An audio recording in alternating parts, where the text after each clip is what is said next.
Alright, what I'm about to share with you is something that 99% of men have no clue about. I'm going to break down one of the most important principles you need to understand if you want to be successful with women, and that is, how a woman actually falls in love. We're going to dig into emotional chemistry, what it is, where it comes from, and why it sometimes just falls apart. And by the time you finish this video, you're going to have a crystal clear understanding of the step-by-step process that leads a woman to fall in love. And of course, once you know how it works, you can actually use it. So yeah, welcome to one of the most important videos I've ever put on this channel. Let's get into it. Let's start with this. From the moment you start talking to a woman, her desire for you, it's at zero. Flat line. But that can change. Her desire isn't fixed, it rises, and if you do things right, it peaks at a stage we'll call love. Now, what you're seeing here is a kind of mental chart. Think of it as the emotional arc of attraction.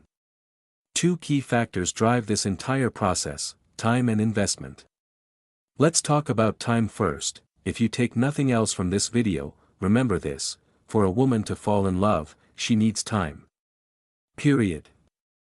There's no magic pickup line, no perfect compliment, no flashy thing you can own or say that will flip some invisible switch in her brain.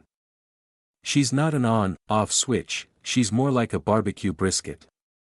Ever cooked one of those? If you know, they need a good 10 hours, minimum. That's what makes them tender, juicy, and amazing. You're like instant ramen. 2 minutes and you're ready. You see her, she smiles, laughs at your joke, boom, you're hooked. You're imagining your future kids together. Meanwhile, she's just warming up, so here's what I want you to do: take your time. Stay cool. Don't rush. If she texts, cool. If she doesn't, also cool. You hang out today. Awesome. Don't see her until next week. Still fine. You're not obsessed. You're not chasing. You're giving her room, and time, to feel something real. Burn this into your memory: you are instant ramen. She is barbecue brisket. Now let's talk about the second ingredient, the one that actually raises her emotional temperature: investment. This concept is so crucial, I'm going to go deep with it today. After this, you'll understand how a woman thinks, maybe even better than you understand yourself. Let's start with this: the more someone invests time, effort, or emotion into something, the more they care about it.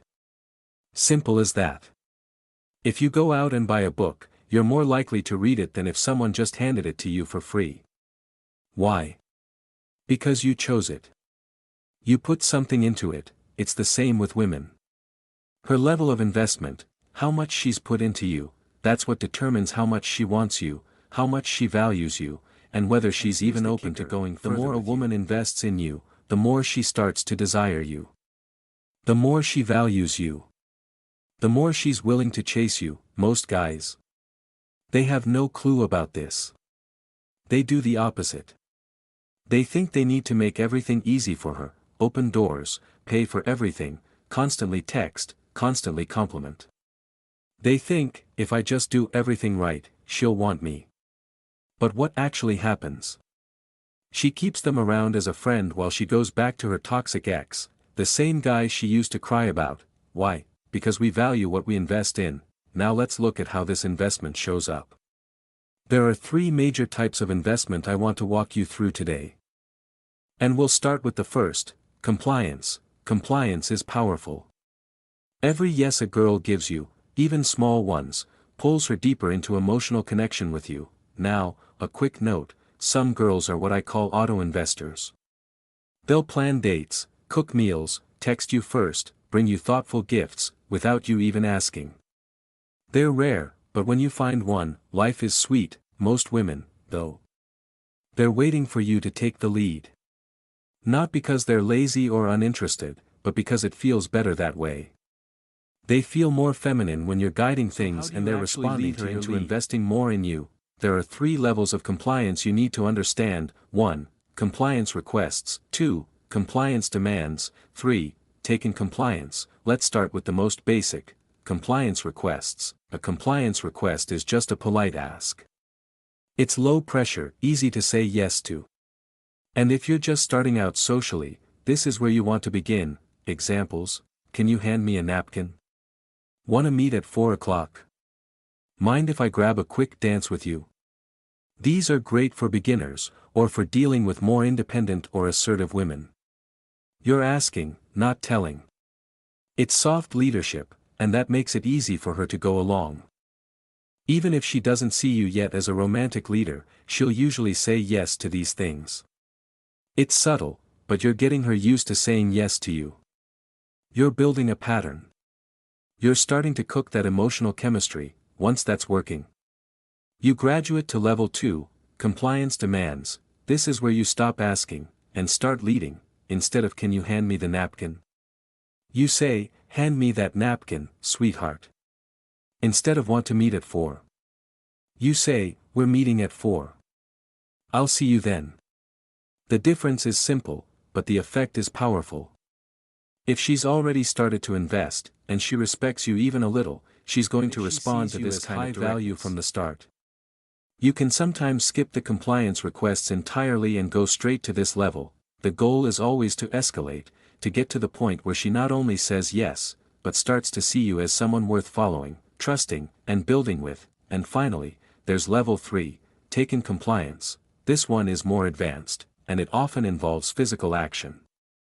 You're not asking, you're not telling, you're just doing. And she naturally follows. Examples: you take her hand and say "come," and lead her. You guide her to stand next to you. You pull her closer to sit beside you. You kiss her. That's taking compliance. This is where things start to get real, but it only works if you've moved through the earlier levels smoothly. Otherwise, it feels forced, weird, even creepy. Ever met a guy who's super polite for hours, and then out of nowhere tries to kiss the girl? She backs off. Why? Because he never escalated her investment. There was no build-up. No emotional chemistry. You can't ask, "Hey, would you like to sleep with me?" That's not how this works, so your job is to guide her, step by step, through each level. Start with small compliance requests.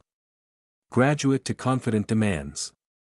And then, when the time is right, take the lead physically. That's how you build investment. That's how you grow emotional chemistry. And that's how you lead. Everything we've covered so far, that's only the first kind of investment.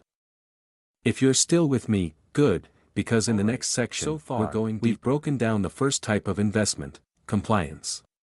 You now know how each level, from simple requests to physical action, gets a woman to start saying yes, bit by bit, and how that gradually pulls her deeper into emotional connection with you. But compliance is just the start. Now we're moving into the second, and arguably even more powerful, form of investment, mental rumination. What is rumination? It's when she can't stop thinking about you. When you're not around, but you're still living in her head. This is one of the most effective ways to create real emotional bonds, even when you're not physically present. Now, if you followed my earlier breakdown, you've already made her say yes a few times. You've given her moments to comply, to follow your lead, and to associate that pattern with positive emotions. Now it's time to make those moments stick, by staying in her thoughts. So, how do you do that? There are 3 major ways to create mental rumination. Let's break each one down clearly. 1. Give her a task to complete in her free time. This one's a game changer. When you give a woman a task to complete outside of the time you're together, you're essentially extending your presence into her personal world. She's no longer just interacting with you when you're face to face. Now she's thinking about you during her day, because there's something she has to do that ties back to you. Let's say you ask her to look into tickets for a show, or bring dessert when she comes over, or help pick the location for your next hangout. Now, throughout her day, she's mentally saying, "Oh right, I need to check those tickets. I should stop by the bakery on the way to his place. I gotta look up that sushi spot you mentioned." She's investing mental energy in you. Even if it's subtle, even if she doesn't consciously realize it, it's powerful. Personally, I like asking women to do small things like bring food, grab drinks, or look up stuff we'll do together. It could be something as simple as, "Hey, check if there's a rooftop bar open Thursday," or bring that playlist you told me about. The task doesn't have to be big. In fact, it's better when it's small and natural.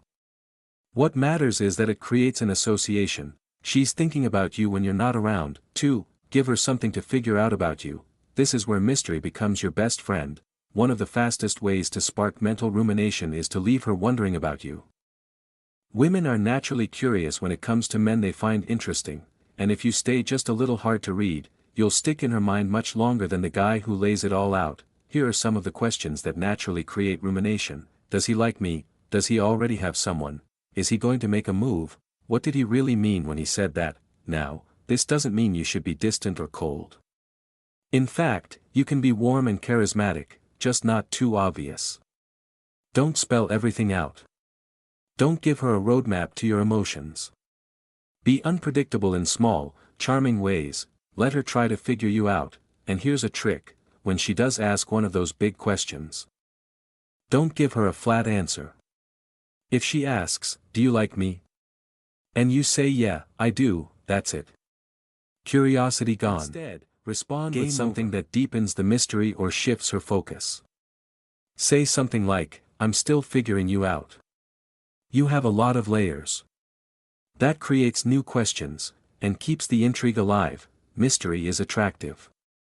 Always has been. You want to be the guy she has to think about. 3. Give her a reason to be mad at you. Now this one. It's advanced.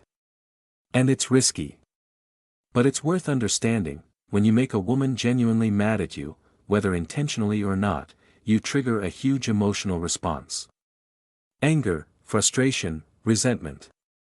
All of those are intense emotions.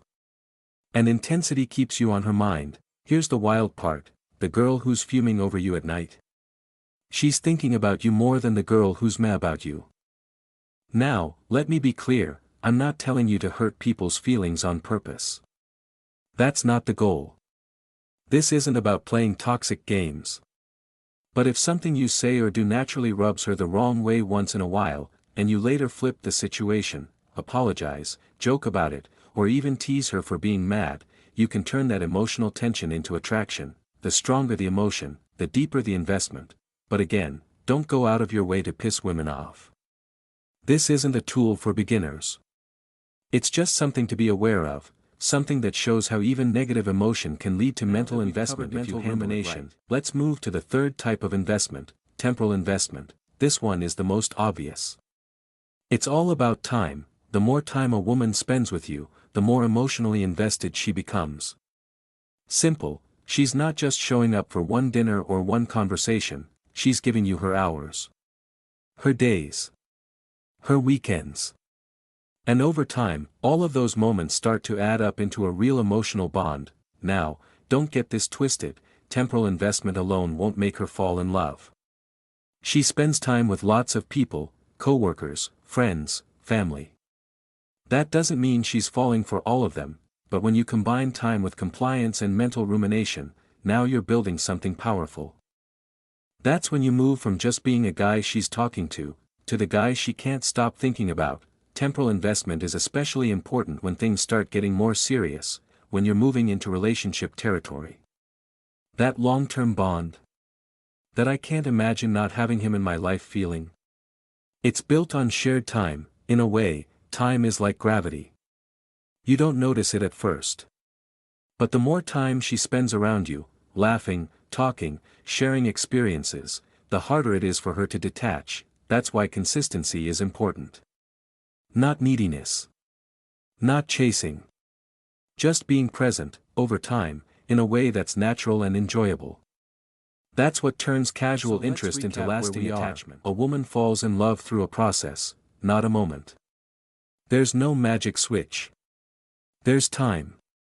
There's investment. And each form of investment, compliance, mental rumination, and time, plays a role in building her emotional connection to you. And here's the key takeaway: you guide that process. Not by forcing it. Not by chasing. But by leading, subtly, calmly, confidently. If you've made it this far, you're already ahead of most guys out there. You now understand the psychology of love better than 99% of people walking around. But we're not done yet. In the next part, I'll show you how to tie all of this together, and take it even further. There's still one more layer to uncover. And it'll blow your mind. So far, we've broken down two key parts of emotional investment: compliance and mental rumination. Then we added the third layer, temporal investment, which happens naturally as she spends more time with you. At this point, you're starting to see how it all comes together. You've got a roadmap. But before we wrap this up, there's one final piece you need to understand if you want to go from some guy she likes to the man she's deeply in love with. Let's talk about emotional layering, how all three forms of investment build on each other over time. Because here's the truth, it's not just about doing one thing right.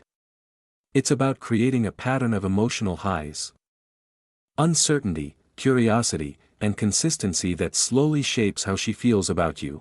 Think of it like a recipe. One ingredient by itself is nothing. But when you combine the right ingredients in the right order, you create something unforgettable. Cumulative process. Here's what most guys never realize: the reason a woman falls in love with you isn't because of one moment. It's because of a series of experiences, each one nudging her emotions further down a path. And those experiences have to keep stacking over time. Let's say you've nailed the early compliance. You've gotten her to say yes a few times. Cool. Then, you gave her some space to wonder about you, left some mystery, gave her a task, created a reason for her to think about you even when you weren't around. That's your mental rumination layer. Next, she started spending more time with you. Not just passively, but because she wants to. She laughs more when she's with you. Feels more relaxed. Maybe even misses you when you're gone. These are the emotional deposits you're making in her mind, and as they build, they become memory. Memory becomes connection. Connection becomes attachment. Eventually, she'll wake up one day and realize she feels safe with you. Excited by you. Drawn to you. She may not even understand why. But it's because you've layered emotional investment over time, the love curve, and what most men get wrong. Now, let's go back to the mental chart I mentioned at the start of this series. Imagine her emotional attraction to you as a rising curve. At first, it's flat. No feelings. But as you add in the three forms of investment, her emotional temperature rises. It hits a critical point, a kind of tipping point, and that's when she starts to fall for you. But here's where most men mess it all up: they try to rush the curve. They act like love is something you can force with one grand gesture. They'll buy her flowers, text her constantly, compliment her every day, then act surprised when she pulls away. Why? Because they didn't give the emotional curve time to rise. They didn't guide her into investing. They just gave, and expected her to feel the same in return. But attraction doesn't work like that. You can't force it. You can only guide it. So the next time you're with a woman and you're wondering, is she into me? Flip the question. Ask instead, has she invested anything in me yet? Has she started thinking about me when I'm not there? Has she spent any real time with me, by choice? If the answer to those is yes, then love is cooking. If not, stay cool. Keep leading. Let the process unfold. Leading versus controlling. Let me clarify something important. Guiding her through this process does not mean controlling her. That's a mistake a lot of guys make. Leadership isn't about force, it's about influence. When you're leading a woman into emotional investment, you're not making her do anything. You're creating opportunities for her to say yes, to wonder about you, to show up for you, and then you're watching how she responds. And if she doesn't, you don't punish her. You don't chase her. You simply move on. Because leadership requires that you hold your own value. Always, the best leaders don't beg for loyalty. They attract authenticity naturally. Now, let's get real for a second. Everything I've shared with you so far, the psychology, the structure, the tactics, it all works. But it's only sustainable if you're being authentic. If you try to fake confidence, fake mystery, or manipulate emotions just to get results, it won't last. She'll feel something's off. Women are intuitive, far more than we give them credit for, so instead of pretending to be someone you're not, focus on becoming a version of yourself that women can naturally invest in. Be curious. Be playful. Be bold enough to lead without fearing rejection. If you're still learning this, it's okay. Every guy starts somewhere. But don't think of this as a game you win. Think of it as a process of evolving into the kind of man women genuinely want to invest in, because it feels good to do so. One last bonus insight: reciprocity triggers. Here's a bonus principle that's subtle, but extremely effective. Reciprocity. The more a woman invests in you, the more likely she is to feel that you've earned her affection. Her mind wants to stay consistent with her actions. If she's done things for you, she'll start to feel that you're worth doing things with, so anytime she gives, even something small, acknowledge it. Not with over-the-top praise, but with genuine appreciation. For example, "I love that you thought of that. I appreciate you doing that for me. It means a lot that you helped with this." That way, every act of investment feels recognized. And that creates a powerful internal loop. She gives, it's received well, so she gives more. Let's bring everything together. A woman doesn't fall in love because of one spark. She falls in love because of the momentum of small investments, stacked over time. You guide that momentum by creating opportunities for compliance, requests, demands, taking initiative, sparking mental rumination, tasks, mystery, emotional moments, allowing temporal investment to gradually deepen the emotional connection. This is how emotional chemistry is built, not overnight, but over time. This is how love forms, not from control or force, but from guidance and presence. And when you become the kind of man who knows how to lead a woman through this emotional journey, everything changes. If you've made it all the way here, I want to say thank you. You're one of the few who actually take the time to understand how attraction really works, not just the surface level stuff, but the psychology behind it. And if you want to go even deeper, learn how to master every phase of attraction, communication, and long-term connection, I invite you to check out my full course. That's where I can share the full system, completely unrestricted, without worrying about platform rules. And hey, if you're still watching, just know, I appreciate you. You're serious about growth. You're not afraid to challenge the status quo. This was the Dark Needle. I'll see you in the next video.